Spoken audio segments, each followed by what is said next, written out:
Hey everybody, Patrick from hdrgb here. Today I wanted to do something a little fun, something a little bit different than what I normally do.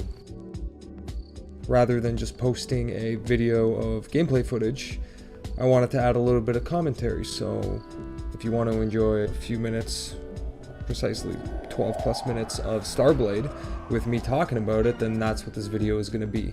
And I just sort of want to give my impressions of the game, what I think about it, what I think about the 3DO, and things along that. For anyone that maybe has missed this game or doesn't know much about the 3DO, stay tuned, enjoy, and hopefully we can have some fun. Now, this game is being recorded on my original hardware, so I'm not emulating. And to try to get the best quality out of it, I'm using a set of pretty good S-video cables.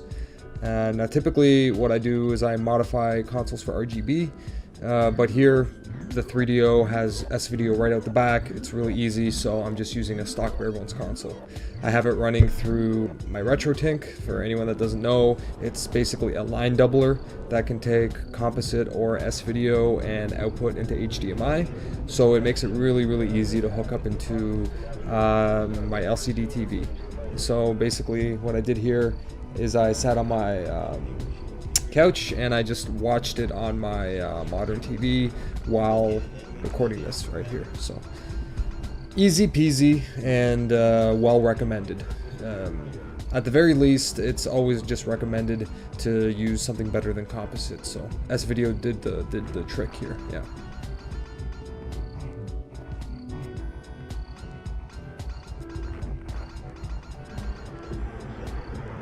I'm sort of new to the whole editing thing. I mean, I did it a long time ago, back in media studies class in high school, of all places. So I have familiarity with sort of stitching videos together, but you know, technology changes and I'm sort of relearning everything here. So I'm curious how this commentary is received. I know personally I like listening to a good commentary when I see a game, especially if I don't know it. So I'm hoping that this could be of interest to anyone that is into this console or the game itself. Now, again, I'm not the best at this, so I could always use room for improvement, and I'm asking you guys for help. If there's something you think I can do to improve on it, if it's like audio levels or just content or sort of what to get into, let me know in the comments below. That would help sort of engage in conversation, and I can respond there. And if you like the video, give it a like. If you don't, then you can leave it as is, or thumbs down if you really don't like it. And I'd appreciate if you guys do like it to subscribe to my channel. I really try my best to pump out as many good games out of my collection, so I'll curate them, you know, play the ones I think are good, and hopefully that could have some sort of residual appreciation with people watching.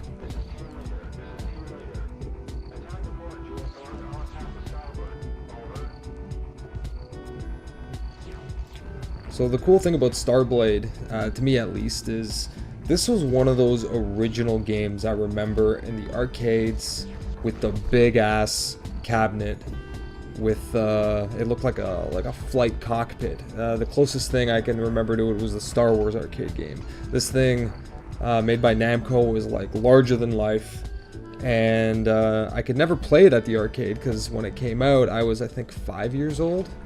So putting loonies into a machine, if I ever got any money from my parents, was kind of just a waste. You know, I wasn't proficient at playing the game at the time, so I would put in my loonie, I'd get hit a few times, and then there you go, you know, 5 minutes later or less and your money's gone. So what I did is I, you know, used the quarters to play something I was better at. X-Men arcade game, Simpsons arcade game, Street Fighter 2, that kind of thing. So playing this right now on my 3DO is really cool because I never got that chance before. And yeah, here it is. So this is basically a port of the arcade game.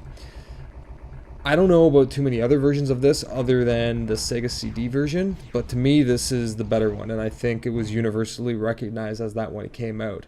The 3DO is obviously, or maybe not obviously to everyone, but it is a better piece of hardware than the Sega CD, so the graphics are much better on this. One of the things I really love about the 3DO, this is one of those systems that when I play it, I think, I'm like, okay, the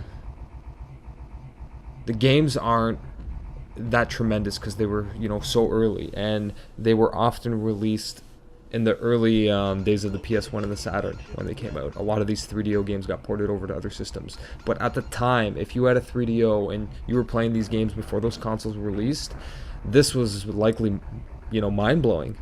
I mean, I didn't own the console at the time, but like, wow, I mean, I can only imagine just playing this now and kind of taking me back to that clock, rewinding to 1994 and just picturing myself playing this, you know, when it's released. Wow, it was amazing.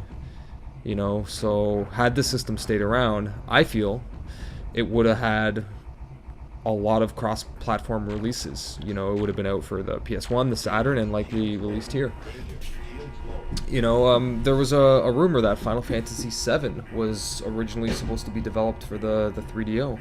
Obviously, it never happened, probably never got past the conversation point, but that says a lot about, you know, the capabilities of the hardware and just sort of where the CD technology format was going.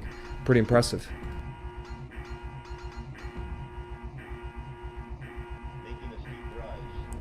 One of the things I really enjoy about this game, with the infinite space levels here, is the draw distance of the enemies. They're far away where you can see them and sort of prepare your next move, and it allows you to kind of be careful and avoid incoming projectiles. Now, some shooters, you don't really have a lot of time. They blast the screen and you have to sort of dodge everything. This game plays way, way differently, so you have the time to prepare and think about it, but also if there's a lot of enemies coming, you do have to react quickly. So it is challenging, but it's not impossible. It's just a matter of knowing where to shoot, how to shoot, and, you know, kind of when to get off first. But because there's not really much going on in the levels other than just the projectiles and the enemies, you don't have to worry about running into anything. The game doesn't allow you to move your ship. You sort of follow the path of the level, and your job is just simply to shoot things down. So it's one dynamic that is removed that you don't have to worry about, which is the positioning of the ship. And that makes it, in my opinion, just a really cool and different dynamic type of video game.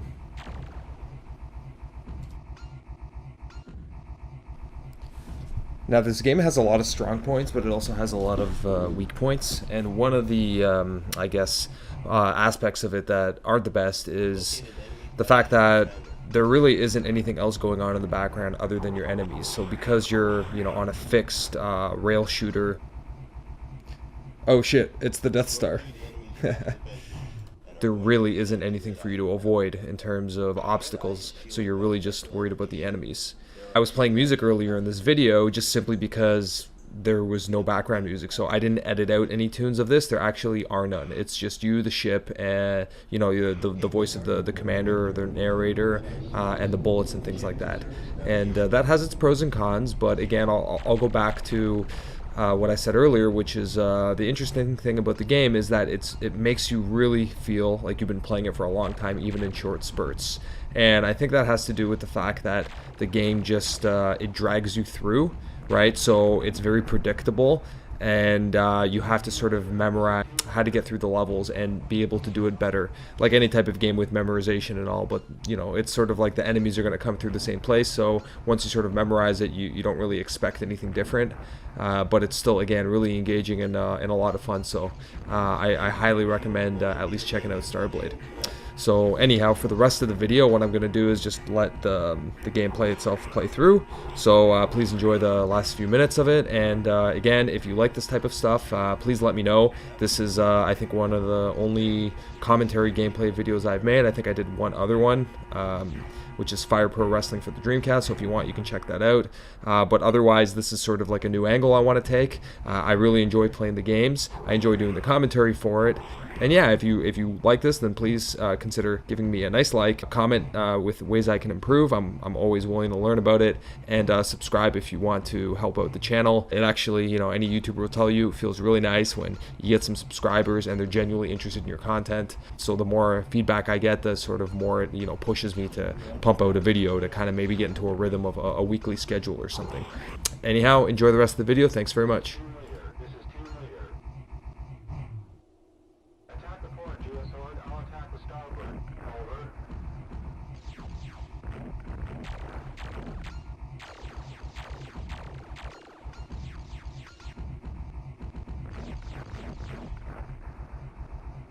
Navigating the ravine in order to avoid radar detection.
a rapid descent.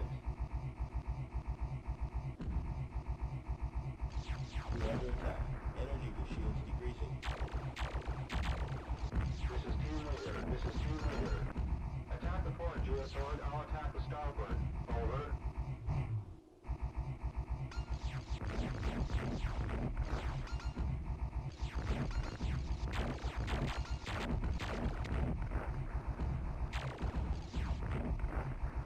Danger. Shields low. Danger. Shields low.